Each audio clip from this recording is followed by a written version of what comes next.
After months of quarantine, we're all interested in how we can become our best self. The team at Permanent Makeup and Cryo is here to help you get the flawless makeup look every day without the extra effort or time. When it comes to your appearance, you deserve the best care that money can buy.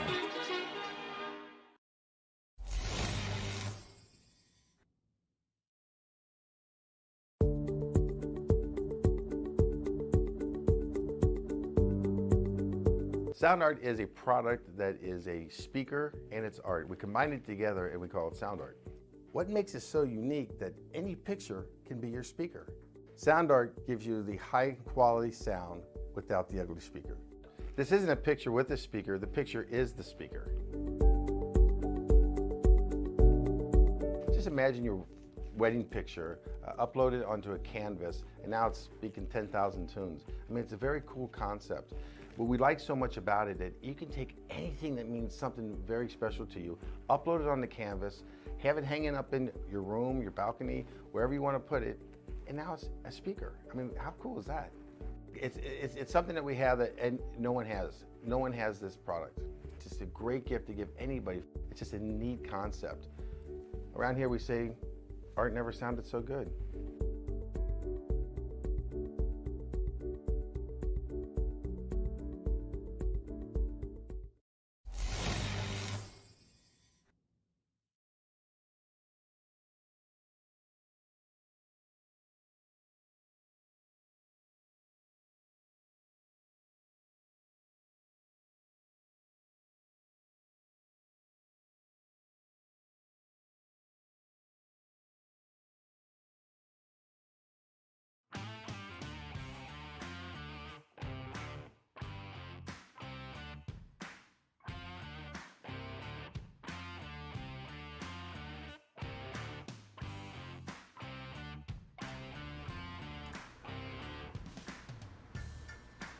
Iowa and New York were just a bit chilly, even if Knoxville and Weedsport put on great racing.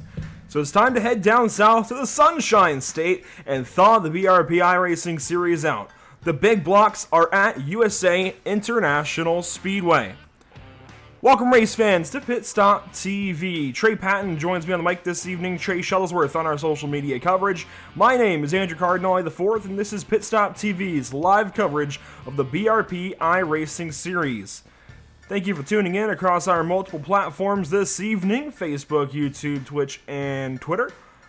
Since seeing arguably the best BRP iRacing series event to date at Volusia to open this big block modified tour, BRP has been touring the better part of the country looking for pay dirt in the form of amazing racing. And we may or may not have struck gold this evening in the form of the now defunct and demolished USA International Speedway. Hosting what is now the Cars Tour through USA's short life, the 3/4 mile oval is almost a cross between Martinsville Speedway and New Hampshire Motor Speedway. Long straights, long and wide corners, and relatively high speeds. That said, we've taken a look back in time at what could have been if this track had been built before 1995 as a grassroots dirt track to play stage to the 7th round of the BRP iRacing Series season. It is the 3/4 mile long straightaway USA International. This is a really, really cool place to visit on any schedule. It's a piece of free iRacing content and means most everybody is very, very used to racing here at Trey Patton. It means everybody usually cuts their teeth here if you want to come up through the Oval Series ranks, be it on dirt or asphalt. It is a grassroots track in every sense of the meaning, at least here on the sim, and it's always really, really cool to bring any series back here. You can see the very long, wide corners, a lot of room to race, although it's really, really tricky to use it all nicely on, well, in a dirt race. You can see these guys up on the wall, down on the inside wall, through the middle it gets it slicked off really, really quick. This place is all kinds of crazy. Yeah, this place is its own beast in itself, as you mentioned, you know, kind of a mix between Martinsville and New Hampshire. And, you know, coming from the asphalt side of things, you know, having driven this track very, a lot of times, I've paid my dues in this track, as you mentioned, you know, coming up through the oval ranks, a lot of laps logged in a legend car here. I've done some dirt racing here, but this track's its own beast. It's very different trying to come here in a dirt car versus driving on asphalt. I think it's a lot more challenging on dirt, to be honest. But I find dirt to be more challenging than asphalt anyway. And I think we brought the right series here to cover, and I think these guys are going to make it look easy. You mentioned your legend car experience here at the USA International Speedway. The last time we had coverage here from USA was with Legends cars way back in the summer. Now we've thrown some dirt on the place and we are ready to mix things up. Coming into this evening, of course, as always, we have some point standings for y'all to look at. And Kevin Hebert comes in with a 15-point lead. AJ Albretta comes in currently snagging bronze in the championship. Don't mind the fact that Ryan Susie's name has a Y instead of a U. Anyways, Ryan Beagle comes in at 5th place. Thomas Richard in 6th. Travis Miller has fallen down to 7th place. It's going to be very, very hard for Travis to defend his 360 Sprint Car Championship going into this season, of course, with the Big Block Modifieds. But Maxime Plant, Michael Hackett, Joe Matthews, they're all hanging on to top 10s and looking to move up, especially with Maxime Plant's win last week at Weed Sport. Yeah, it's been a little bit since I've covered these guys, but just looking how the points have kind of shaken up a little bit. Travis Miller, one of the competitors, I'd say, or top competitors, a little bit further down in the points. I expect to see him be pretty quick tonight. He's 8th on the board in practice right now, so we've seen earlier on, just throughout the season, there he is, nice looking modified right there, but he hasn't really been quick in practice and, qualifying and all that, but then once he gets into the feature, man, that's when he unloads.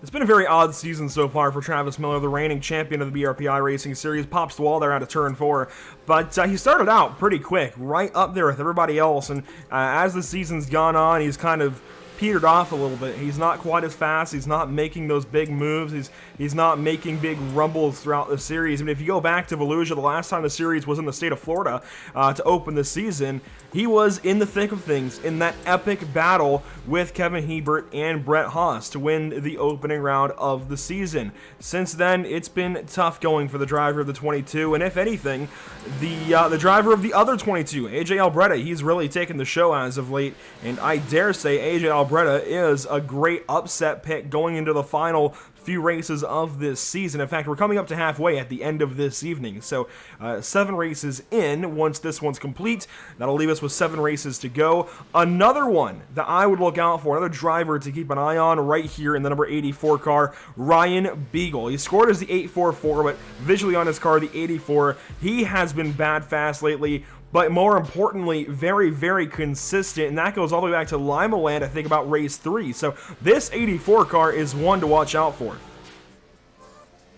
Yeah, especially just from what I was covering and just from watching a broadcast that I haven't been a part of, Ryan Beagle's definitely shown a lot of really good performance lately, but there's another guy you can't count out. I believe you said he won last week, Maxime Plant. He's one of the quicker guys here. Right now, he's only 13th in practice right now, but he's still trying to get into the feel of things, get into the groove, but he's another guy we need to watch out for tonight.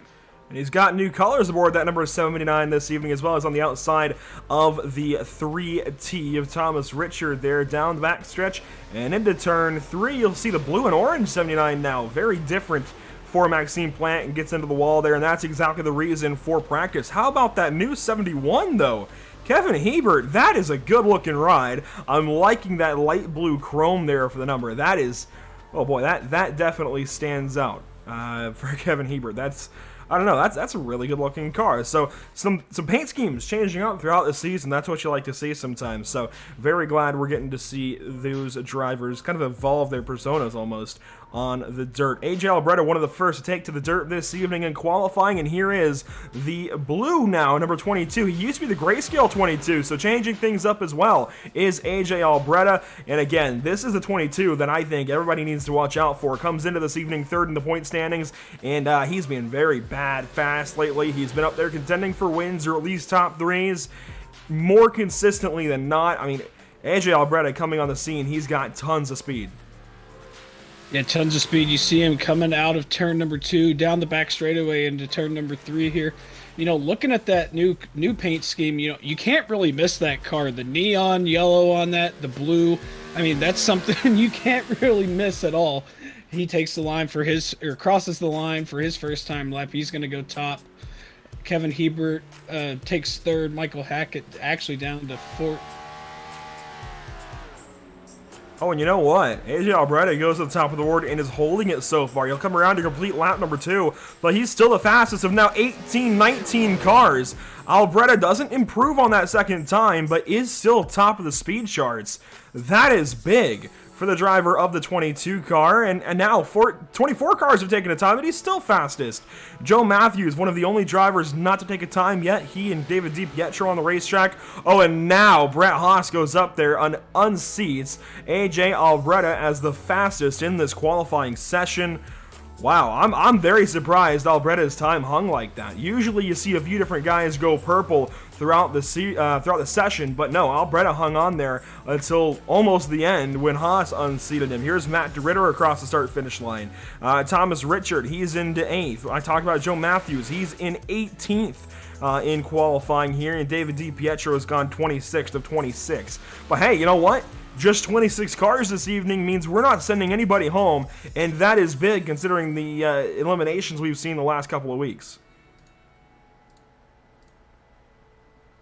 Well, it's good to know that everybody here is at least going to make it to the show, because I know earlier on in the season we had a little bit of a mix-up, not really knowing how the formatting was, but now we kind of have an idea. Nobody gets to go home, so all these guys have a chance to, fight and get max points tonight.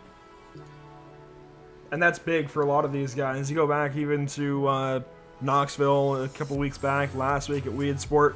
There have been some big shakeups through the heat racing and the consolation races where a few guys have really benefited and a few guys unfortunately have had to go home empty-handed. So really cool that we'll only have, we love having more and more cars in the field for sure, but it is really cool that none of these guys are going to have to go home this evening without making their starts in the feature race. So 26 is the limit. We have 26. It just kind of works out perfectly. That said, we've got a heat race to go through, heat number 1, and this is no longer for all the marbles, I guess. This is for solely lineup purposes. Brett Haas going to take us down to the green flag. He'll start on pole. Dan Sider in the 84. He's going to roll off from the outside pole. You go back to row number 2. The gentleman, Maxime Plant, there on the inside. He'll start 3rd. Ryan Susi on the top. He'll start 4th. Go back to position number 5, and it's Michael Hackett in the 484. Then Gavin Eisel rolls off 6th position in the number 18. Rolling off from 7th, it's Hunter Hulberg, Double H, in the 99. Dean Meitzler rolls off 8th. And to round out heat number 1, Trey Patton, it's David DiPietro in the number 68 car. Yeah, just looking through this lineup, you see Brett Haas, he's going to be leading the field here. You got Maxime Plant right behind him, Ryan Susi behind him. So, that inside line, actually really the top 4, really, really quick guys. I expect, if Maxime Plant can get it maybe down on the bottom, if Brett Haas doesn't get the best start here, he might be able to throw a slider and maybe get a pole position for the feature. Riding on board with the pace car, the pace truck, as we get these guys led around this 3/4 mile, almost super speedway it feels like for dirt racing. It is very long, at least on the straightaways. These straights definitely get you up to speed, and we're going to see some pretty high speeds. We'll make sure to have our telemetry up and see just how fast these guys get, but oh boy, they'll be going off into the corners at very high rates of speed. We almost got to come here with the 360s last season, and then the schedule changed towards the end of the season, kind of changed things up, of course, wanting to bring in these big blocks a little bit sooner. Kind of just gave us the opportunity to shorten the season up and skip those couple of tracks. But coming into this evening, Brett Haas going to lead us to the first green flag of the night, and the number 55 is looking nice and good on the bottom side of row number 1. Dan Sider to his outside, Maxime Plant in 3rd, Ryan Susi in 4th. Having problems there for Sider, blinking out a little bit, but we are green flag for the first time all evening long here at USA. You see Brett Haas kind of clipped that little bump there off of turn number 1. Looks like that's actually helped him a little bit. Maxime Plant working on the inside of Dan Sider. He's going to take the second spot away with ease, and now here he is running down Brett Haas. Leading lap number 1 is the 55 car. He's got company, though. The gentleman's all over him. Background where we would have the transfer cutoff, it is all kinds of a mess. Michael Hackett leads him down the backstretch, and we've got Dan Sider up there as well. Susie will be the first one that would get sent to the consolations. We'll see if 5th place does still get sent on. But he's actually, he noses ahead of Sider across the start-finish line. A little bit of contact out of 4 as well. That's a whole gaggle of cars. You see the 38 Susie get a little bit airborne there. Whoa! Oh, Dan Sider almost up and over. He's going to get that back going. We're still green.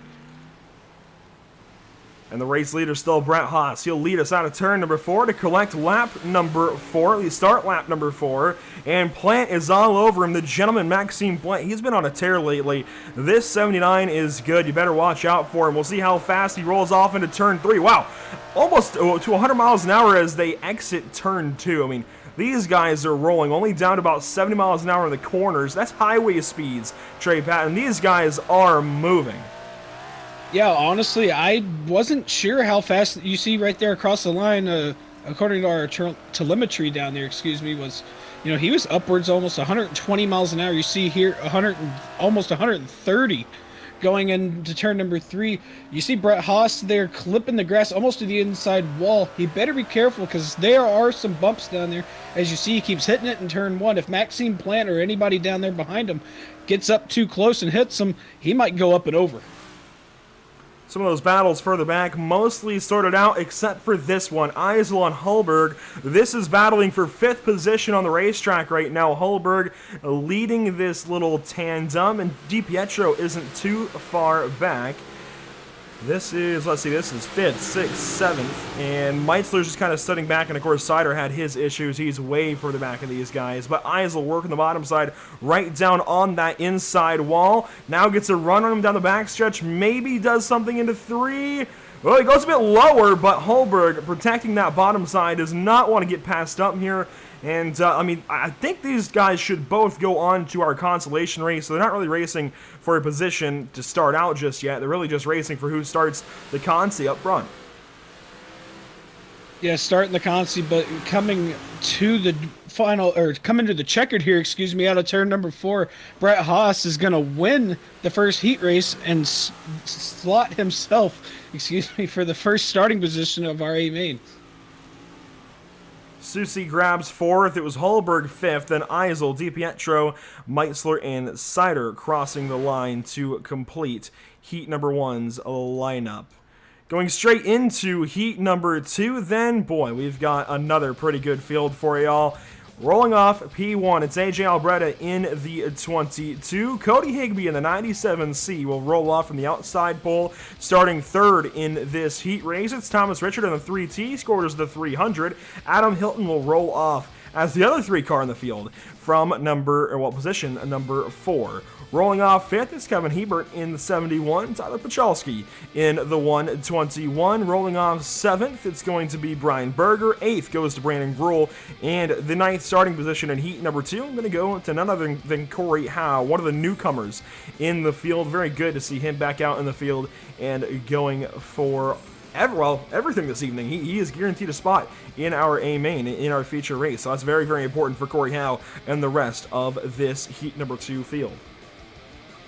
Yeah, these guys really just need to, obviously they're going to be fighting for position because they want to get the best starting spot in the main possible. But this time right here, this is the best opportunity for these guys to kind of get a feel of what the track's going to be like when it's race conditions. I don't remember if track conditions carry over or not, if they have it set that way, but this is a way for them to get a feel for it and kind of figure out what they're going to do, how the people around them are going to run, and how they need to run around certain people. So 8 laps the distance once more for heat number 2. We should have 4 heats still, as we've had... Yeah, just doing some math. We should still have 4 heats, 2 of 9 and 2 of 8. No, Andrew. We will have 3 heats. No, yeah. If we've had 2 of 9, we'll have 1 of 8 for heat number 3. So that's going to change things up a little bit. So we only have 1 more heat to be expected after this one, but we are coming around to take the green flag of heat number 2. Alberta up front. Cody Higbee second place. They roll across the start-finish line, and we are off and away in heat number 2. The 22 on the bottom side, and it looks like the momentum going to go the better way of the 97C. I mean, that's just going to be what we talk about all night long. The momentum up top is really, really hard to beat. Starting on the bottom side, going to be a bit of a handicap. And our camera really didn't show it there, but man, AJ Alberta was probably 2 inches off of that inside wall. I actually thought he was going to hit it, but what you're seeing right now, that 97 of Cody Higbee, he's making that outside line work, and he's cleared Alberta for the lead. Now you see Hebert running the top side as well. He's trying to make his presence known up front. Battling for what would be around that transfer spot is the 71 and the 3T, and actually Hilton. Wow. Adam Hilton, he's up into the top 3. Hilton's got a lot of speed this evening. This is great to see out of a driver that we usually talk about racing for wins, but this season it's been a bit of a lull here for his BRP iRacing Series career. Brian Berger's up there. He's into the 6th spot. Pachalski 7th, Gruel 8th, and Howe in 9th. Watching these guys rip off into turn 1. They're going to start to get that top side worked in. They're going to start to get a nice little groove up there, but they've got to be careful not to run it in too fast. They might lose that groove a little bit too early in this race, and we might end up with kind of a single groove racetrack. Goes, oh, the 71, the slider there on Hilton. He gets the spot, but I'm not so sure Hilton be as quick to cut him a break later on. Yeah, that's kind of what I was talking about. You know, trying to figure out where you're going to run. You see a lot of these guys running up top. You're trying to work in that groove, but you don't want to, as you said, you don't want to run it too much to where it's not going to be as precise when you get into the race. You just see Adam Hilton almost slide up there. Actually, that might have been Richard that slid up into Hilton, excuse me. But Hebert making his way up into 3rd now, trying to run down the 022. Hilton up into Thomas Richard, side by side there, coming out of 2. This is how you have to pass here at USA, though. That's why a lot of drivers, well, they might not like racing here on dirt. I'll be entirely honest with you. I love the plays, but some drivers don't like it as much because you've got to throw these sliders, and you've got to hope they stick. Otherwise, it is increasingly difficult to pass as the race goes on. But, boy, we're in for a treat then. If we're seeing this in heat racing, Trey, we're in for a lot of great slide jobs throughout the feature later on. Higbee's still leading, coming around to take the white this time.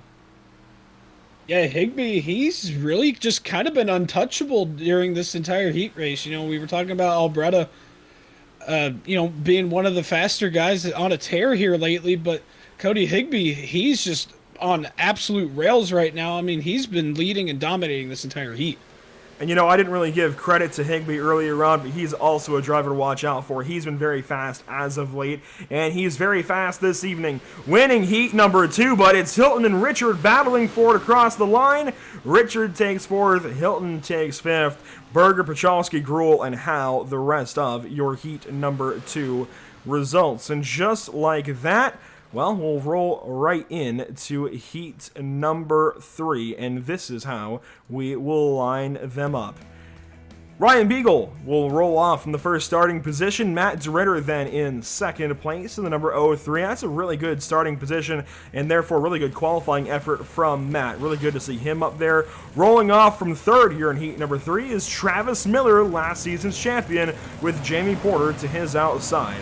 Rolling off from the inside of row number 3, the Big Show, Randy Giroux in the number 24 car. He will roll off from 5th. Joe Matthews to his outside in the number 1. And the back row of the field going to be Dylan Davidson, Double D, along with Corby the Beef Daniels in the double 8 car, the 88 machine from Beef Esports. 8 cars ready to go for 8 laps. This is heat number 3. Really anxious to see how Corby and Dylan do back there. I think those guys are going to put on a show back there. You know, Dylan, as we mentioned, you know, coming from the booth last season down to the track, so really good to see him, you know, out there and having fun and actually, you know, doing pretty well for himself. He's had a few rough weeks as of late. He's gotten into a lot of trouble with a couple of guys. I say a lot of trouble on the racetrack. He's had a few big incidents, and especially last week at Weedsport, we saw a lot of guys impale their cars on the inside walls at Weedsport. They stick out in kind of odd places, and boy, these guys found ways to hit just about all of them a week ago. Certainly, I think the biggest cause for damage to any of these E-race cars 1 week ago at Weedsport. But hey, don't have nearly the opportunity for that to happen this evening at USA International Speedway. Much fewer concrete barriers just kind of sticking out in random spots. And Ryan Beagle will lead us to the green in heat number 3, the final of our heat races this evening. Ryan Beagle waits on the green flag. There it is. DeRitter fires off with him. A great start from Miller there on the bottom side of row number 2. And he slides Porter into 1. Yeah, for a second, I thought there's 4 wide coming out of turn number 2. Still almost 3 wide going down the back straightaway into turn number 3. Ryan Beagle still holding the top side, going to be the leader. There he is. He got the run 3 wide behind them. Travis Miller has some contact with Joe Matthews, I think. That actually might have been Jamie Porter. I'm not quite sure who that was. But looking back there, that was the gap from Ryan Beagle to DeRitter. Travis Miller finds himself up into 3rd place now. DeRitter having some problems, but Porter sticks in it. He's out. Oh my gosh! He goes with a slider on Miller, ends up slamming into Joe Matthews, and big contact for the 1 car behind. They try to get things sorted with Davidson, and they will do so. Giroux is the beneficiary of all of that. He moves up into 5th place. Porter then slots into 4th behind Miller. That was certainly an optimistic move there in 3. And let me tell you, the good thing about these cars is that they can take a beating. As I said before, this track's its own beast. I've seen people try to do those moves on asphalt and legend cars, and if you take a hit like that in a legend car, you're not going to keep going like that. So a big advantage for these guys, being able to have a race car like these modifieds that can actually take a beating like that. You gotta be very careful. These front ends, the front wheels stick out, and it's easy to catch them on one another, and certainly have some problems if you're a little bit too liberal with contact. But thankfully, these guys playing relatively nicely after that big move. And Matthews, he's moving up. He's almost the back end of Giroux. We'll have a battle for 5th place very shortly, I'd say. The 1 car is certainly on the move.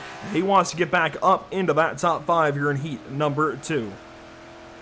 Good shot there from the right behind the right front there, right by the suspension. You can see it kind of move up and down, just watching the shocks move and how much they're actually wheeling these cars. There's a lot more work that goes into this than you guys think. Yeah, you've got to be elbows up. You've got to wheel these machines, even on iRacing, if you want to be fast. And wow, Porter working the bottom side, almost got into Miller. Another car working the bottom side. Matthews, he got thrown to the back end of this heat race. Oh my gosh, he is driving like a rather angry teenager right now. He's working on Giroux. This will be for 5th place, so he can get it. Yeah, if he can keep that car relatively straight. You see Porter trying to pull a slider on Travis Miller, not able to make that stick there.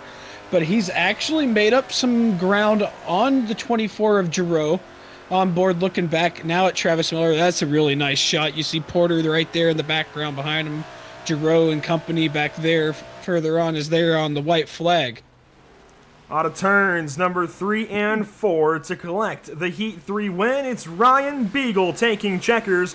Porter will hold on over Giroux, who holds on over Matthews, Davidson in 7th, and Corby Daniels way back here in 8th place. Boy, he was pretty quick through the 360 season, not the same luck this season in the Big Block Modifieds. I wonder where he'll be able to turn up the wick and challenge these guys for another race win soon.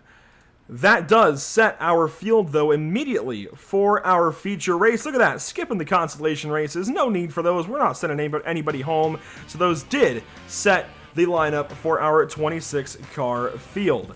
Rolling off 1st place is, of course, Brett Haas winning his heat race. Cody Higbee in the 97C, he'll roll off from 2nd. Rolling off 3rd, it's Ryan Beagle in the 84, Maxime Plant, the gentleman Maxime Plant, I should say, on the outside of row number 2. Rolling back to row number 3, it's AJ Albretta in the 22 car again. The 22 that I would be watching out for this evening. The 03 there with him in row number 3, Matt DeRitter. Michael Hackett will roll off. He scored as the 484. He's actually running a special paint scheme, running the 3D this evening, so watch for that car rolling off from the inside of row number 4. Kevin Habert with the 484 that he'll roll off in the 8th position. Travis Miller rolls off 9th. Ryan Susi completes our top 10.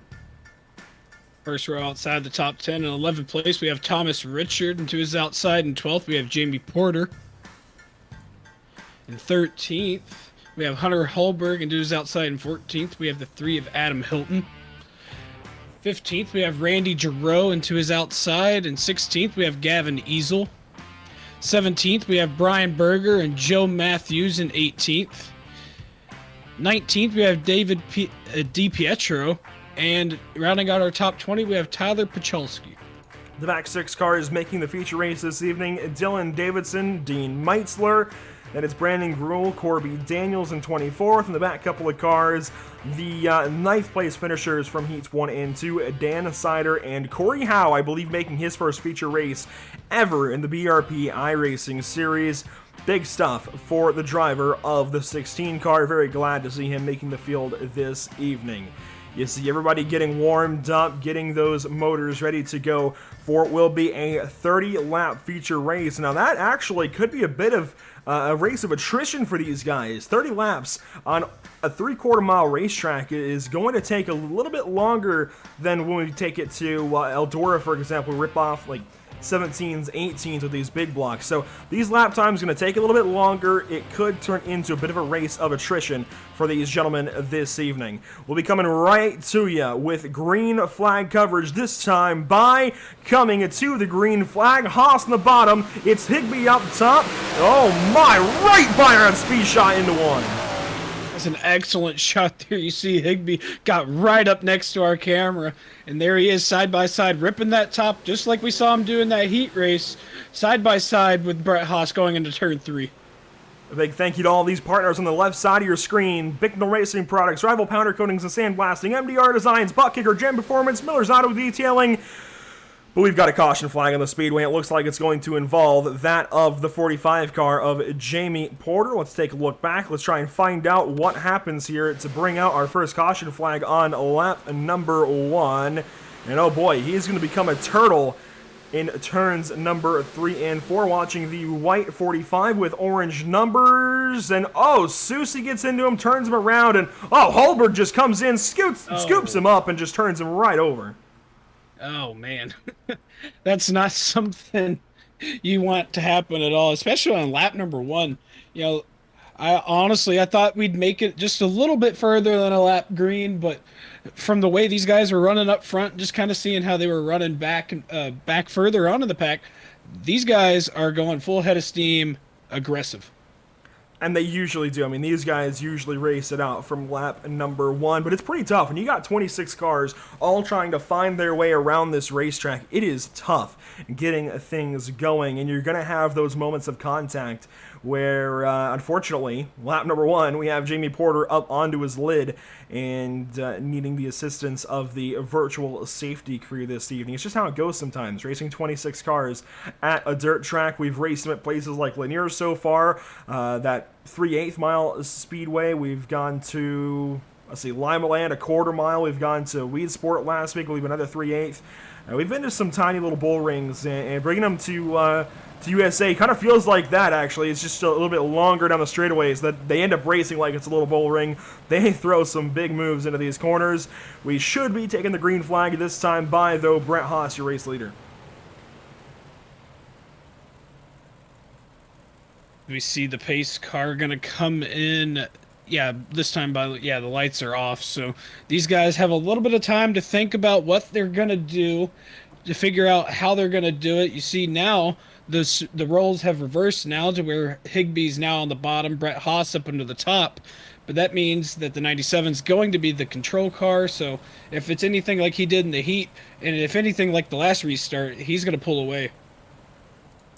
We'll get ready for this shot one more time as we come to our second green flag of the feature race. Haas straight to the top side. They all roar past that camera. Oh my, that is a great shot. Watching these guys get unsettled into the corner, but Unfortunately, as soon as we get back racing, we've got another green flag. I just mentioned Corey Howe making his first feature race start. He's got problems here, along with Dylan Davidson, Pachalski, and Gruhl. And, oh man, this is not going to be good for any of them. We'll watch Corey Howe's experience, and, well, actually, he disappears there for a moment, and actually, all happens ahead of him. It looks like it starts out with Brandon Gruhl. We'll watch this one back. Yeah, we'll get another shot there so we can see exactly what started all of this.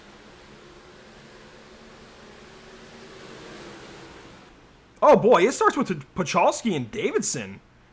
I'm not sure what they were doing down the front stretch, but they were making contact on the straightaway, and big problems for them. Let's see if we can get this to roll back. Having a couple of problems here. We'll just do it this way. And let's see, I'm looking for Davidson now. This is Pachalski. Yeah, I'll have to take one more look back at things here in a moment. Give us one brief moment to try and get things to cooperate. This is a problem I haven't had in a minute. Since incorporating our replay stings, there we go. I think I've just fixed it. There we go. It's cooperating now. Sometimes technology just needs a second to work itself out, but then you're good to go. So, anyways, back to watching these guys tear it up, and I see what happened. DiPietro got into the wall down the front stretch, came down into Davidson, and they all just kind of met in the middle shortly thereafter. But, man, a couple of quick yellows and really collecting a few cars in it. But we are back live, and this is our field under caution. Pace truck lights still on, lining up single file, and we're about to redo everything we've just seen over those couple of restarts, but I think we're going to stay single file and try and get this race underway. Yeah, the race control changed it to single file restarts, so hopefully that'll get these guys into a rhythm, maybe be able to have some green flag action here. But, you know, the restart changed single file, but these guys aren't going to stay single file for very long. No, they won't. They will be racing by turn one, and you see the entire field lined up, takes the entire back straightaway here.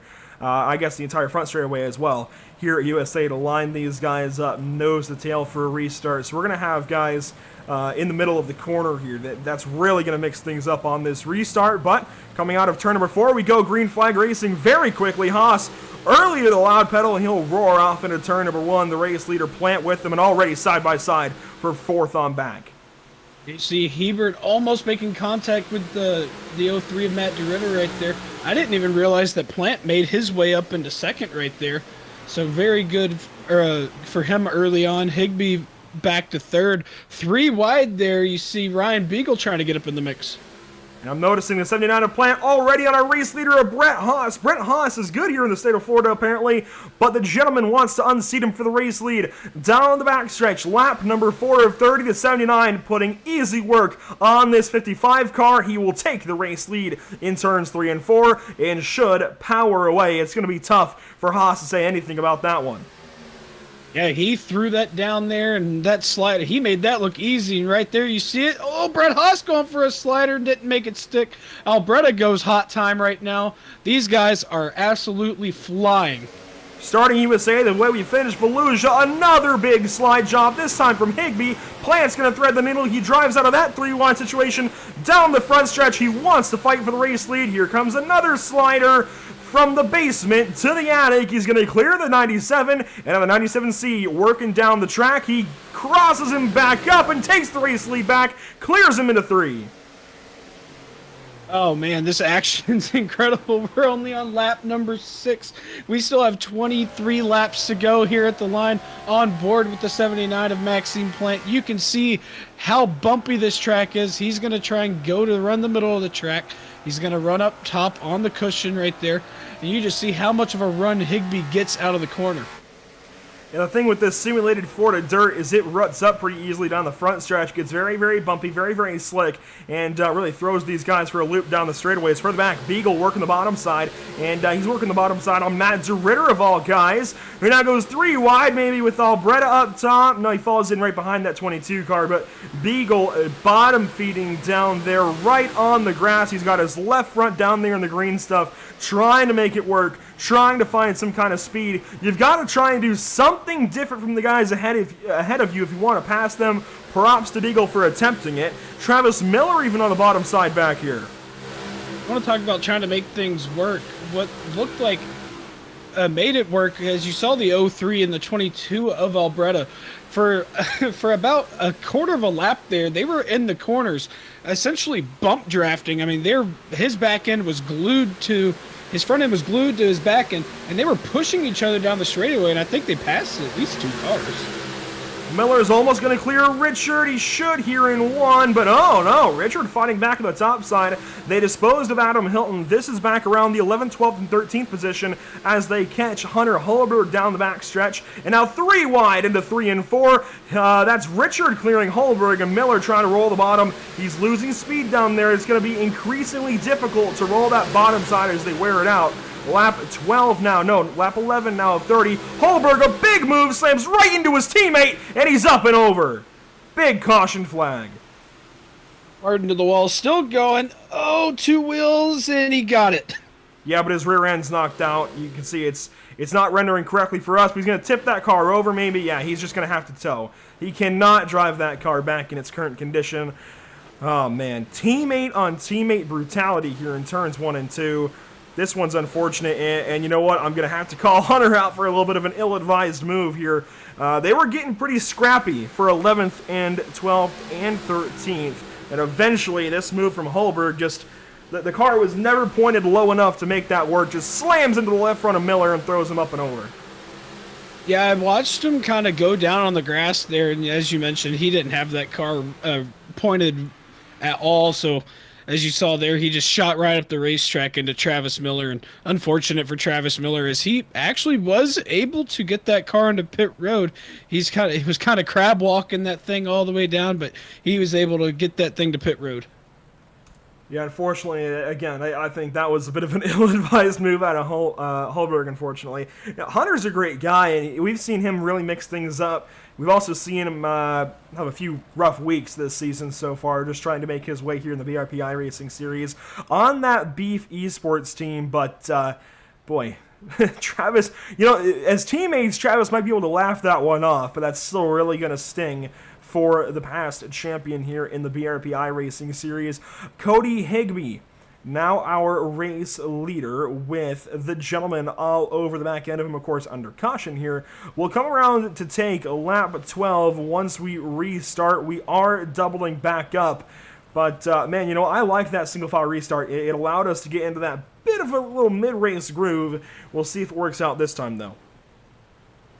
We'll see. I mean, these guys, I say you got to have some patience, but as we've seen, these guys are all about just trying to get up to the front. I mean, and I don't blame them from a driver's standpoint. I want to be up there too. I want to be aggressive. You're going to be on your toes the whole time. But being double file here, they're going to have to try and situate how they're going to make this work going into turn number 1 here. And that they are. We see our turn 3 camera bring the field around, and we'll be going green this time by the start-finish line. See everybody packing up, ready to go back green. There they go. Higbee fires off on the bottom side. He's immediately going to clear Plant, and he will have clean racetrack into 1. But Hebert down on the bottom side, going to throw a big move, and he almost clears Higbee. Not quite. He'll get Plant, though. Already a caution flag. Yeah, not quite sure. Oh, there it is. We got Pachalski, we got Pachalski. Sider, we got Berger, we got Howe back here, and Travis Miller, unfortunately, involved in this one as well. And just, we were talking about the double file restart, back to single file now. I think that's the ticket for these guys. We'll see what happens this time into turn number 1. And I'd imagine it's going to happen with Berger up here, possibly, so we'll actually go ahead a little bit. Man. Oh, Adam Hilton slow on the bottom side, and Sider just gets straight into Berger, yeah. Unfortunately, just a couple of guys driving straight into one another on the restart. And, I mean, it's tough when you got 2-3 wide situations going off into the corner. Definitely got to give them the benefit of the doubt there, because it is tough to restart cleanly here at USA with all the bumps and everything going into the corner like that.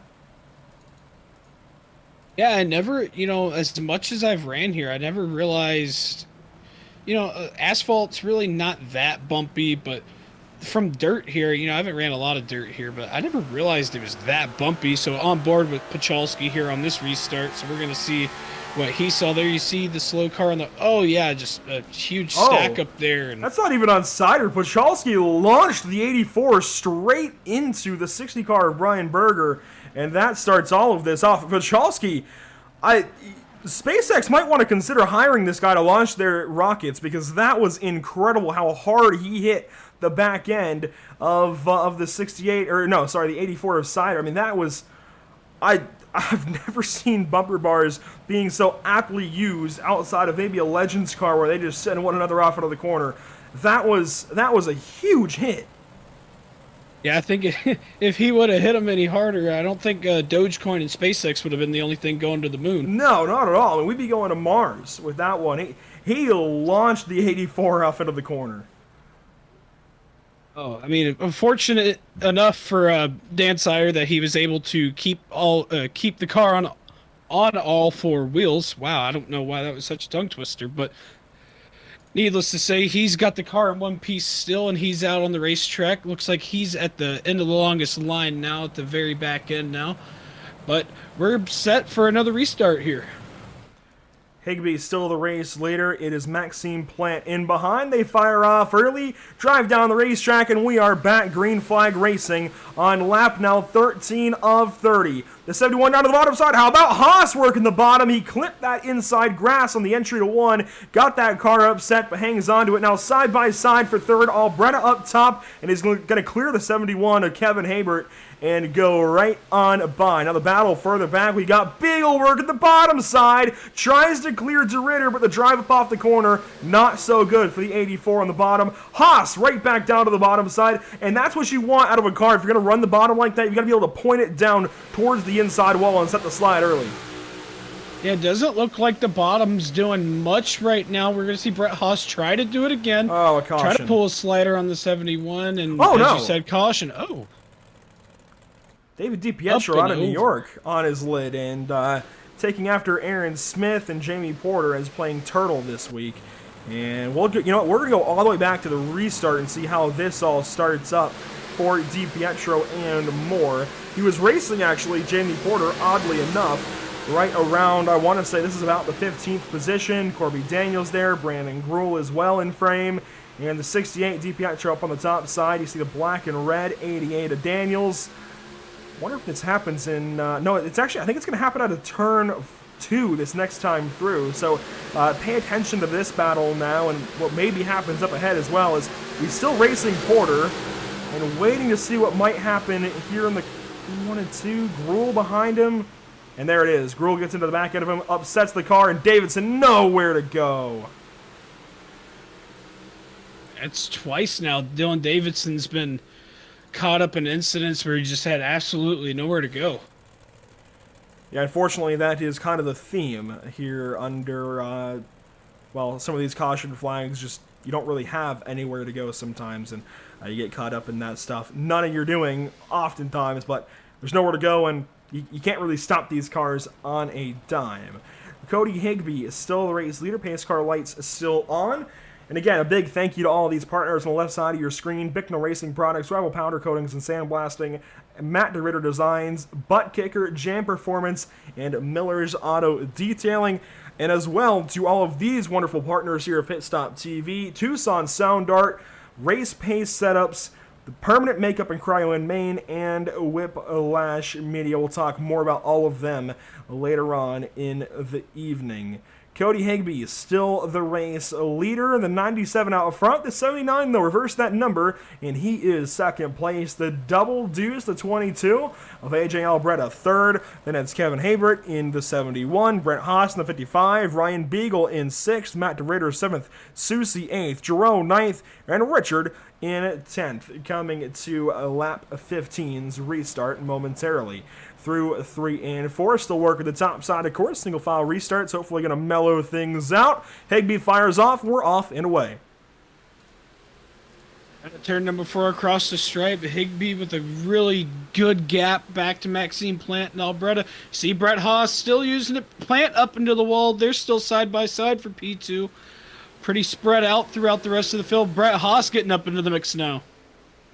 Albretta working that bottom side. He's going to take second place back away from Plant. Plant crosses him up down to the bottom side. The big drive up out of the corner. Drag race to the line. The drag strip is on the backstretch, boys, as Plant going to send it off into the corner, take second place rather easily. And does Albretta cross him up out of 2? Not quite. Gets right to his back end, but can't do anything with him. Haas takes 4th. You see Beagle 5th on the bottom side. Abert up top, but Albretta fighting with the 79 once more. He throws another slider, and again, crossing him up as a 79 car.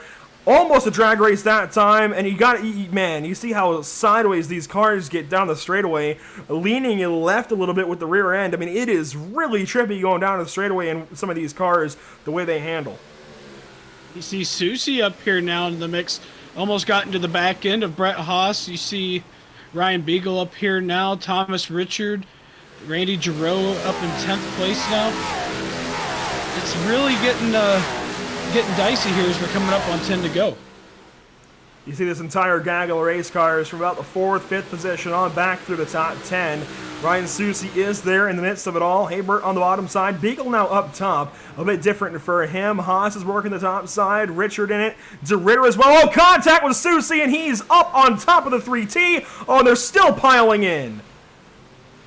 You know, I was just about to say Cody Higbee had over a second lead, and he's hoping this thing would go green, but they wrecked before I could say it. Big incident here up out of turn number 4. Take a look back and watch it again. We saw it live. Susie working the bottom side, and he's going to make contact, it looks like, with the 71. He's going to get turned around then by the 3T. I mean, again, when you stack up like this on the bottom side, nothing you can do. Nothing you can do. And yeah, he shoots the gap on the bottom, just got to run on the bottom, and Kevin was a bit slower, and everybody piles in.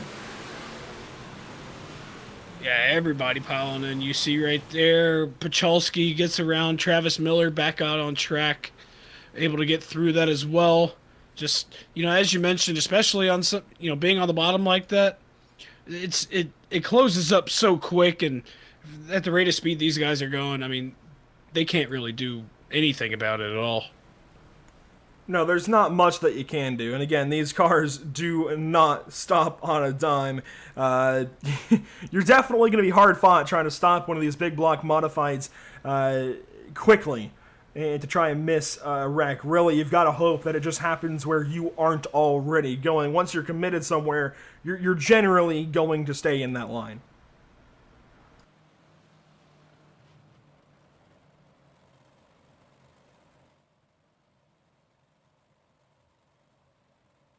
Yeah, looking back here, you see the battle for the lead, or what's going to be for the lead here. You see AJ Albretta finds himself up into second. Higbee's still leading. Going to be 10 to go here at the line. Should be going green next time by here. Well, not quite 10 to go. Remember, we do not count caution laps under yellow, which keeps us at, actually, we should be 12 to go. We'll come around to 11 to go once we take the restart. And Cody Higbee, I think, has his work cut out for him. He's just got to defend over the 22 of Albretta, and that's really just what it comes down to. He's got to keep his 97 out front, and he's got to get an early start on this restart as well. He cannot open the door to another big slide job and get in one of those slide job battles like he got into with Maxime Plant a little while back, and like Albretta got into with Maxime Plant. Maxime Plant and Kevin Habert, they seem to find their way into these slide job battles. It's really entertaining, but dang, they've got to figure out what's going on there in these battles. Coming around, I think, we're staying green by the attitude of this field, so we'll have one more trip by the flag stand under caution flag, and you see the flagman holding his yellow flag out. I want to mention, as I talked about a little bit towards the start of this race, or towards the start of the show rather, this place used to be the site of a lot of Hooters Pro Cup races, now the Cars Tour, and the Cars Tour has a big season coming up, of course. That's pavement, this is dirt. I understand there's a bit of a disconnect, but you know what? If some of you guys out there are watching that might be interested in some asphalt racing this year, by all means, look up carstour.tv. Trey Patton and I will actually be helping out with the crew, the broadcast crew, throughout the year, and it's going to be a lot of fun bringing you along. I was able to help out with some events last season. It's going to be a lot of fun bringing you along. Hopefully Trey Shuttlesworth, our social media guy as well, to some of those. A big year for 2021. But we're coming up to lap 20 of 30. The green flag flies. We're back racing at USA. Yeah, I was looking further on back in the field. Looks like we actually have an issue on the front straightaway. Brett Haas really slowed down on the bottom. But we're still green anyway. Up front right now, you see Albrecht. Oh, there's the caution. And there's Brett Haas, the slow 55 car. I don't see anyone stopped, so I wonder if that is the reason for the yellow. Let's take a look back, see what might have happened to the driver of the 55. It looks like, oh, it's hard to say. This is the restart. Matthews gets into him. Might have been serving a penalty. Yeah, because I think he was serving an EOL. Yeah, I think that was the case, because I'm looking now. He actually lost connection to the server during the yellow. Right there. And he came back in, so he may have been trying to, since caution laps didn't count, he didn't get put a lap down. So he may have been trying to get back in line to his position, and then maybe got a passing under yellow or penalty there, so maybe try to, as you said, give it up before the line, and then obviously the yellow was thrown for that. No, actually the yellow comes out for Jamie Porter around on the top side, and he does so entirely on his own. Just, oh man, drives him into the wall, and that's pretty easy to do. I mentioned these modifieds, of course, they have open front ends to where they're kind of half open wheel, half closed body, and well, that's what happens when you put one of the open wheels into the wall. Unfortunately, you're going to get caught up in it very, very quickly. In fact, Trey Shuttlesworth can vouch for me having problems in a 358 race the other day at Eldora. Boy, when you get into the wall, you are sucked into the wall, especially with the right rear sticking out the way it does. There's no getting out of it once you make contact. That really goes for a lot of the cars on the service, Even when you get on the NASCAR side, you get into the stock cars, you get up right against that wall and you get too close and you touch it, you're sucked into it. There's no getting out of it. No, it's just simply not going to happen. To touch on the Cars Tour subject once more, maybe a little bit of another reason, another little incentive for you guys to go check it out is we will be racing at Rockingham this year. We were supposed to open the season with it in just a couple of weeks, in fact a week and a half now, but unfortunately that has been pushed back to October. Dillon Motor Speedway serves as the season opener. It's going to be a lot of fun though going to Rockingham. That could be a nice little incentive for you guys to check it out. Coming to possibly the restart, it's hard to say with the way these guys are not really packed up. We are going green this time. Higbee launches and he'll take us back to the green flag. Higbee has been just really, really good on these restarts, and we've seen it every restart since we started, even the initial start of his heat race. But you see he's going there. Ryan Beagle up into fourth now, making a run for third on Maxime Plant. Maxime Plant running the top. Ryan Beagle following Alberta down on the bottom side, not really able to do much of it right now. Going to be side by side going into one. 9 to go that time by the stripe. A lot more cars trying to work the bottom side now. It seems like this track has really lost grip through the center, and they're trying to find grip anywhere they can. Side by side for third. Plant up top, Beagle down low, and Ryan Beagle, man, he is really coming in strong in this mid-season stretch. He has been so fast lately, along with the two drivers ahead of him. These three, I think, are your favorites to upset Kevin Habert for the championship. That 71 is usually very, very quick, but these three have been the most consistent lately. Favorites that we were talking about, the guy that dominated in Florida, Volusia, Brett Haas is, scored last car in the lead lap right now, and he seems to be very off pace. But this yellow right here on the track, oh, they're piled up in the back. One up and over. Hulberg going to be involved in this. It looks like Susie as well, and his rear end, you can tell by the attitude of the car. It's not rendering for us, but you can see the attitude of the car. The rear end is completely knocked out. He's going to try and get it to the pit lane, and he will as the field comes on by. Let's take a look back at things, and boy, this is not going to look good for the driver of the 38. Ryan Susie, big trouble here. In the ladder goings, lap 24 of 30, man. We were so close to getting into the final 5. You see Thomas Richard up the racetrack. Oh, Susie gets that little inset, the little track entrance right there. And then actually, no, it happened somewhere up ahead. It happens with Holberg. The 99 was turned around before Susie ever even got there. See if we can get a look of what happened to Hunter Holberg there. Because definitely got spun around by something. I don't know if he maybe clipped the inside a little much, but we're going to get a look here from... Oh, no, he didn't clip the inside. He's going to get hit right here by the 71er. Points leader just gets into him. And that really was not all that hard contact, just on a slick racetrack. And then, Holberg let the car go up the racetrack a little too far. And Susie smacking the back of him, throws him into the fence. And, boy, that might be day done for Ryan Susie, unfortunately.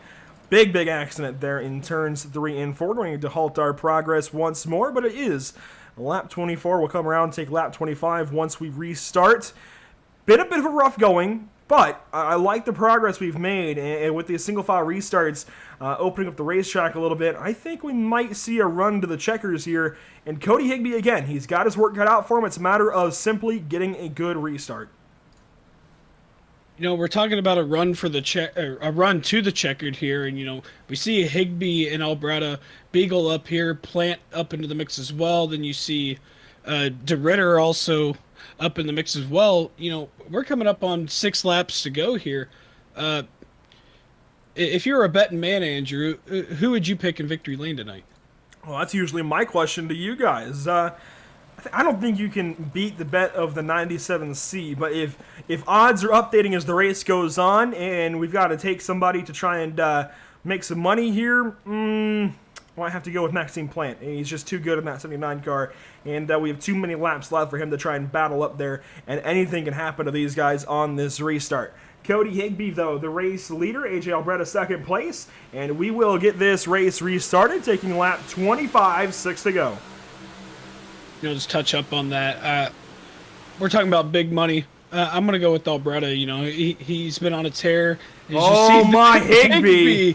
Oh, man, I didn't even know that was going to happen there. I mean, nobody did, but that right there is going to give Alberta, you know, a pretty decent gap back to Ryan Beagle now.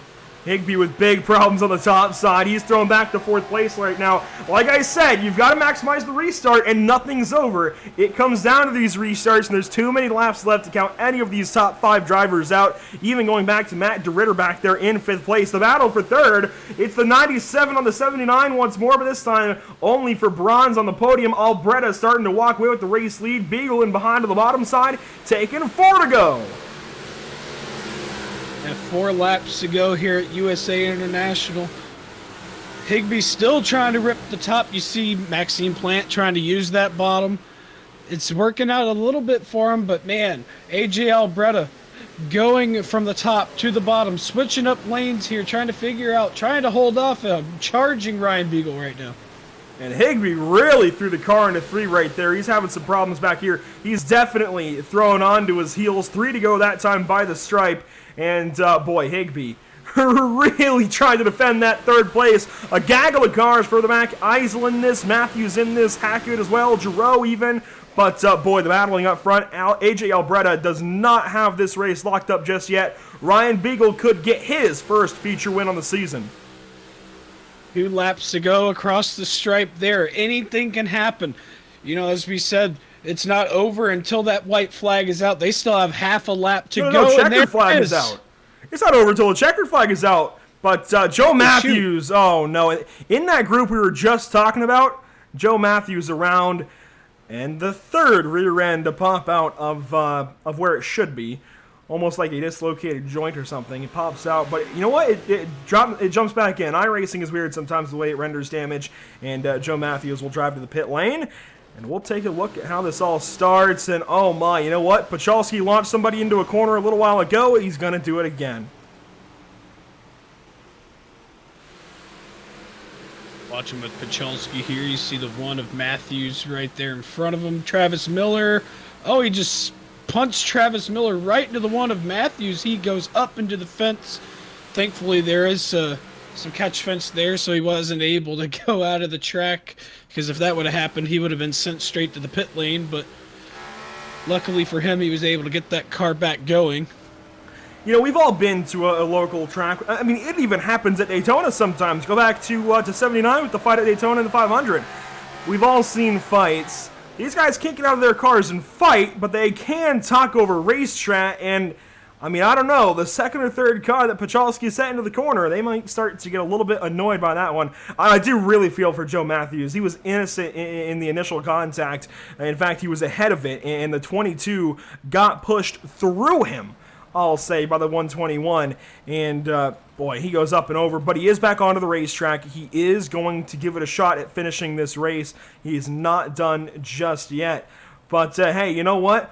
Tempers flare sometimes on these on these smaller short tracks, and especially local tracks, especially ones like USA that, unfortunately, now by the wayside, but are just a local short track. I mean, it's a bigger short track, but a local short track to just go to and see some great late model racing, for example, back in the Hooters Pro Cup days. Yeah, I was about to say, I thought you, for a second, I thought you said it wasn't a short track. I was like, yeah, it's under a mile. But yeah, definitely lots of short tracks, right? Short tracks across the globe, across North America. Man, words are hard. But, you know, definitely unfortunate to see that this track doesn't exist anymore, because I bet racing here in real life would have been absolutely phenomenal, just like we're seeing here tonight. We'll be coming to an overtime restart. We will take this to lap 30 now, and we'll only be taking 2 to go this time by the green flag flies. We're back racing Higbee. A very big miscue on that restart. He's already going to be fighting here with Plant once more. And how about DeRitter on the bottom side? He's up into P5. He's racing for something more. And up front is still Albretta leading the way down into turn 3. This is Albretta's race to lose.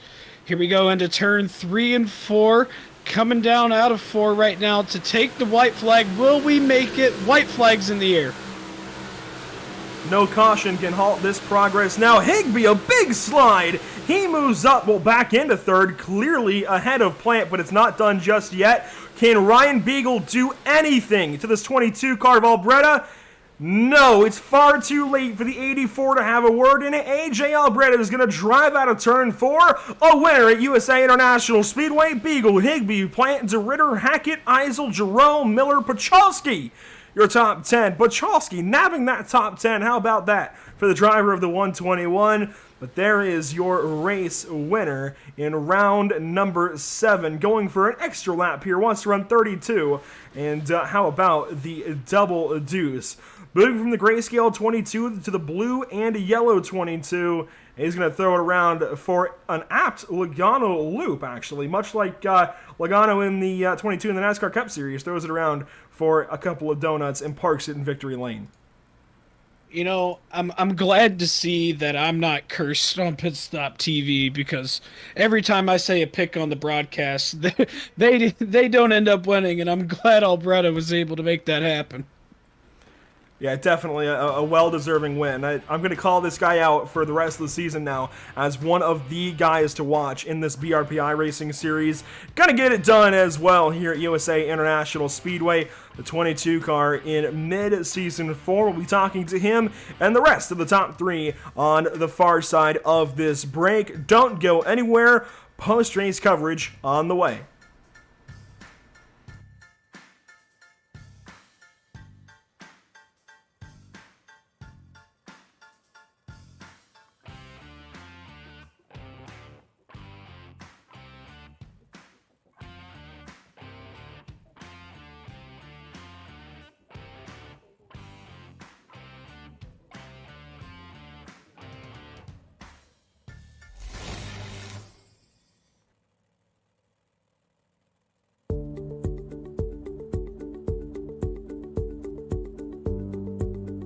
Sound Art is a product that is a speaker and it's art. We combine it together and we call it Sound Art.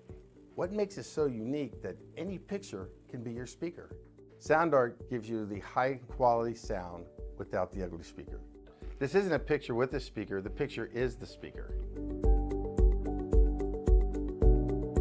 Just imagine your wedding picture uploaded onto a canvas and now it's speaking 10,000 tunes. I mean, it's a very cool concept. What we like so much about it that you can take anything that means something very special to you, upload it on the canvas, have it hanging up in your room, your balcony, wherever you want to put it, and now it's a speaker. I mean, how cool is that? It's something that we have that and no one has. No one has this product. It's just a great gift to give anybody. It's just a neat concept. Around here we say, art never sounded so good.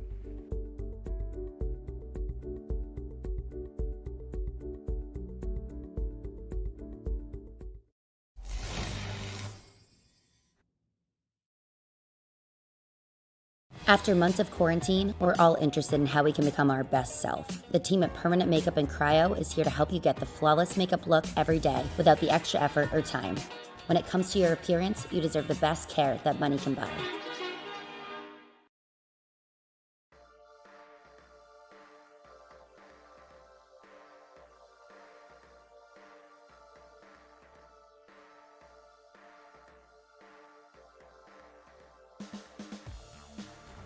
Welcome back to the USA International Speedway. 31 laps of action this evening, all coming down to that blue and white car with yellow text on it. AJ Albretta stealing the show, and once more a driver to watch out for. We'll be talking to him and the entire top three beginning now. And AJ Albretta just on a tear lately. AJ, at 22 is looking like you're in mid-season form, possibly poising yourself for a run for this championship. Yeah, lately we've had a really good stretch of races, so I'm hoping that with these top threes, top fives, hopefully I'm going to start getting up front towards the championship because I'd love to win that. I mean, you're looking like you definitely want to make a run for it. Kevin Habert coming in this race some 15 points ahead or so. Actually, no, even further. I think 28 ahead of you. I think you come in actually third. I might call you out in a second. But you come in third, a little ways behind then Cody Higbee. You made pretty easy work of him, but he only finishes a couple of spots back. Yeah, how are you going to try and beat that 97 over the course of the rest of the season? Oh, man, he's tough. He's a great kid. He's actually my teammate on T-Berry Motorsports, so we run together quite often. We just have a lot of respect for each other when running races like this, because I know when I get behind him, he's going to be tough to beat. Or if he's behind me, I'm going to be tough to beat. So we always have a good battle. So it's going to be fun to try to beat him throughout the season. Speaking of great battles from this entire field tonight. USA lends itself to those big sliders. What was it like from the driver's seat? It gets a little sketchy at times. You know, you're going into a corner and all of a sudden a car's coming right across your nose. You're like, whoa, where did he come from? But it's a lot of fun, especially throwing sliders like that when you're running with great guys like the group of guys we got here running weekly. You know that they're going to cut you a little bit of slack, and you're going to cut them some slack when sliders sometimes don't go as planned, because sometimes they don't, sometimes they do. Lernerville waits a week ahead of us. How are you going to win that one too? That's a fun track. I usually do pretty decent there, so I'm looking forward to that one for sure. Definitely looking forward to running a lot of the tracks that we have on the schedule coming up soon. So hopefully I'd be happy with the top five just to keep the points going and hopefully make a run for the championship. 7 races down, 7 races to go. You win this one. Congratulations, buddy. Who do you have to thank? I got to thank JRC Transportation, Creech's Tire, Rob Albreda Snap-on Tools, LaMonica's Restaurant, T-Berry Motorsports, Stig Race Shocks, Raider Refuse and Sweeping, Delaney and TJ for always watching the races every week. You got to thank the man upstairs, my mom, my dad, and this one's for my grandfather who passed away a couple years ago, so he was looking over for me tonight. He definitely was, guiding you to a big victory this evening at USA. Once more, congratulations, AJ. We'll see you in a week's time at Lernerville. Thank you. AJ Albretta winning that one for his grandpa upstairs. And a big win for AJ. This is going to be big for the season ahead. But somebody finished right in behind him. That was the 84 car of Ryan Beagle. Trey, he's headed your way. We got second place finisher Ryan Beagle. Man, you were on a tear there at the end. I thought you might have been able to get up to AJ, maybe be able to pull a slider, or maybe get into the back bumper. Just kind of talk us through that race. It was pretty hectic. Yeah, I kind of struggled there at the start. The top was pretty dominant, and I don't like running the top, so we tried making the bottom work, and eventually the bottom started coming in for us there at the end, and I didn't want to see that caution with 2 to go, but some nights that happens. We see you stayed in the top 10 throughout the entire night, fell down to 7th place, and you started 3rd and finished 2nd. So I mean, you were in the top 3 most of the race, pretty quick to start off in your heat. And actually, I think you won. Yeah, you won your heat, so that gave you the 3rd place starting position. But you were really one to watch for tonight. I was keeping tabs on you a lot. You were logging some pretty quick times, keeping up with, a lot of the notable guys in here, Alberta, Plant, and I lost his name, Kevin Hebert, which seems like he didn't have a very good night for himself, but that'll help you get up into the points, and that'll be able to help you get up there closer to that points gap. But what can we expect for you next week at Lernerville? So at Lernerville, so I'll be happy with the top 10 getting out of there. Maybe I'll have to run a few practice laps this week, but we'll see how much time I got. Definitely a lot of learning to be made at Lernerville. Oh man. But before we let you go, who makes it happen for you? Yeah, just everybody that puts this deal on. It's fun to do a little bit of racing on a Monday night. So, thanks. All right, man. Well, hopefully we'll be hearing from you next week. Lots of momentum to carry into next week. So, good luck next week and have a good night. Thanks. All right, that's 2nd place finisher Ryan Beagle, and we're gonna hand it back over to Andrew for 3rd place finisher and a hot streak tonight, Cody Higbee. Yeah, Cody Higbee, a lot of speed, ends up messing up one of those final restarts. Cody, we saw when you got up the racetrack and got up out of, unfortunately, out of the way of the top 3 that went on by you. What happened there on that restart? Yeah, small mistakes like that just stop my chances from winning, and I'm so close every week. I get closer and closer, but yeah, that top got more narrow as we went there, and just nipped it the wrong way. And of course, on dirt, the track evolving over the course of a race is always a big story. How did you guys try and combat that? How did you guys try and keep up? Obviously, the middle of this racetrack slicks off real quick, and you're fighting to keep your left front down right on that wall, or fighting to keep the right rear up in the fence without hitting it. Yeah, it gets really tricky. That track changes quick. Yeah, usually it starts off early on the bottom, it goes back to the top, and then comes back to the bottom like you saw in the end there. And it's a lot of fun because whoever finds it first usually is pretty good. Now switching from sprint cars to big blocks, we have already seen Lernerville with the sprint cars. The big blocks going to be a bit different next week. How do you attack a place like that? That place is tricky too. Not to go off the top. It's and also there it changes a lot. The groove does.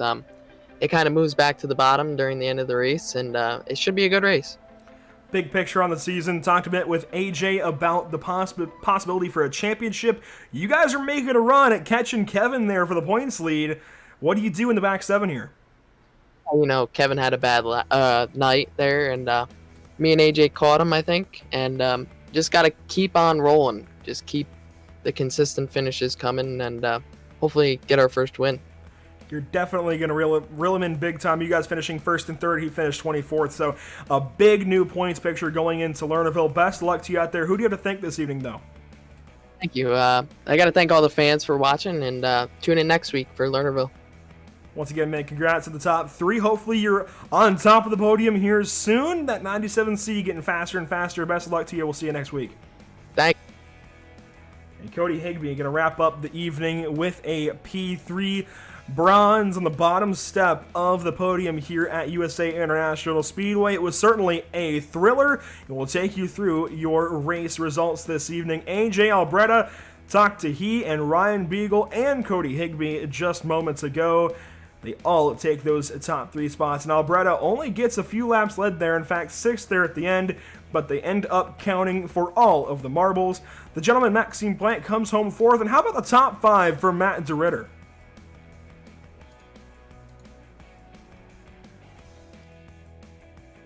Oh, 6th place, Michael Hackett. 7th place, Randy Giroux.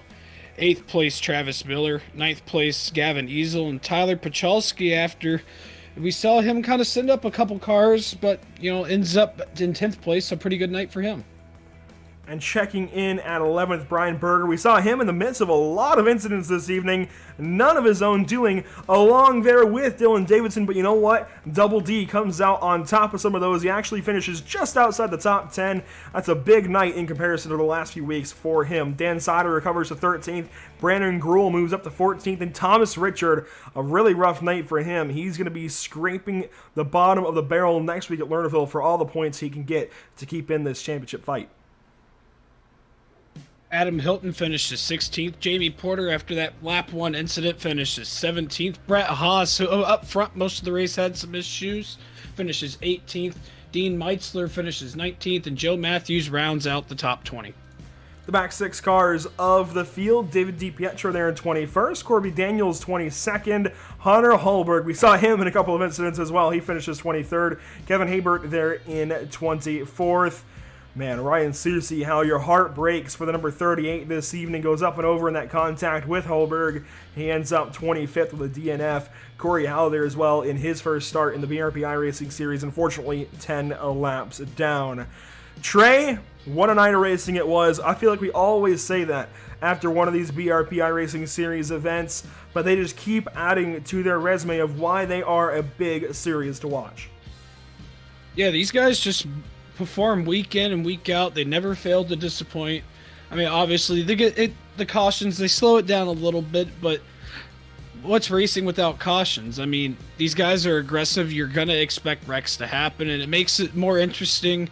Maybe not for us per se, but for the viewers watching, and it makes these guys on the racetrack have to, go back to square one and just kind of rethink their whole strategy again. So leaving USA this evening, heading out to Lernerville next week is going to be very, very exciting. Of course, the track with no walls, and that is going to be a doozy for these drivers. Quite literally, if they hop that cushion and go for a ride, it will be a doozy. As we see the fireworks launch in this replay, I want to remind everybody of the partners here for the the BRP iRacing Series. You say it so many times over and over throughout the week that it all gets jumbled in the top of your head, but the Bicknell Racing Products iRacing Series, of course, brought to you by Bicknell Racing Products, Rival Powder Coatings and Sandblasting, MDR Designs, Butt Kicker, Jam Performance, and Miller's Auto Detailing. And of course, a massive thank you to all of our partners here at PitStop TV, Tucson Sound Art, where your picture equals your music. You pick the image you want and they will custom create a beautiful framed high quality canvas with a built-in Bluetooth speaker.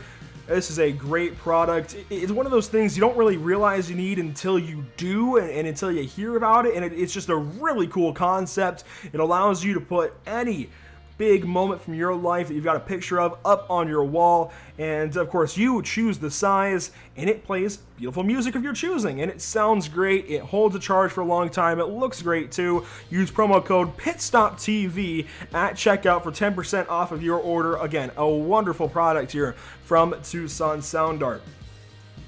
Ever wish you could have a race engineer on speed dial? Well, now you can. Thanks to Race Pace, a driver development service and setup shop all in one. Work with Tyler Campbell, a real-world race engineer, to step up your game before your next race. Pick up pace with Race Pace. The best thing about Race Pace, Trey, is they are a donation-based service. So you pop into their Discord using that invite down at the bottom side of your screen, and you immediately have access to these setups, but you get to work with this team, you get to provide your feedback, you get to look for changes, ask for changes that Tyler can make to tailor their setup to you. It is all donation-based. He'll take the donation because, of course, he's spending a whole lot of time on this stuff, but there's no big subscription to keep up with. You immediately have access to pick up tons of pace, and literally tons of pace, but also tons of security on the racetrack in your next road race. I highly suggest checking out Race Pace setups. And of course, you deserve the best care that money can buy, because when it comes to your appearance, that is top priority. At Permanent Makeup and Cryo in Maine, the owner, Ashley Boyer, is a certified micropigmentation specialist who provides professional, safe, and personalized services. You can contact Permanent Makeup and Cryo in Maine at permanentmakeupinmaine.com, the address there on the bottom side of your screen, or by calling or texting them at 207-358-8683 to book your consultation and your appointment today. As always, a massive thank you goes out to Whiplash Media, the official graphics and camera provider of PitStop TV. With all of that said, however, that will conclude our coverage tonight of the BRP iRacing Series at USA International Speedway. We at PitStop TV thank you for tuning in and joining us for tonight's action, and we hope you enjoyed tonight's broadcast. In just a few moments, in fact, in about 24 minutes, we will pick up coverage of the Pacific Challenge GT3 Series at Sebring International Raceway, and tomorrow night we'll bring you the Operation E Motorsport iRacing League and their visit to Canadian Tire Motorsports Park. Wednesday brings us Bluegrass iRacing Series from Bristol's Bluegrass iRacing Series action, there we go, from Bristol Motor Speedway. And Friday, we head back into the Midwest with the LTAC Cup Series, heading out to Worldwide Technology Raceway at Gateway. Make sure to follow us on Facebook at www.facebook.com/PitStopTV, on Twitter at PitStopTV_, on Twitch at www.twitch.tv/Pit_Stop_TV, and on YouTube at www.youtube.com/C/PitStopTV1. For all of PitStop TV, Trey Patton with me on the mic, Trey Shuttlesworth on our social media coverage. My name is Andrew Cardinale IV, and we will see you next time. Have a wonderful evening.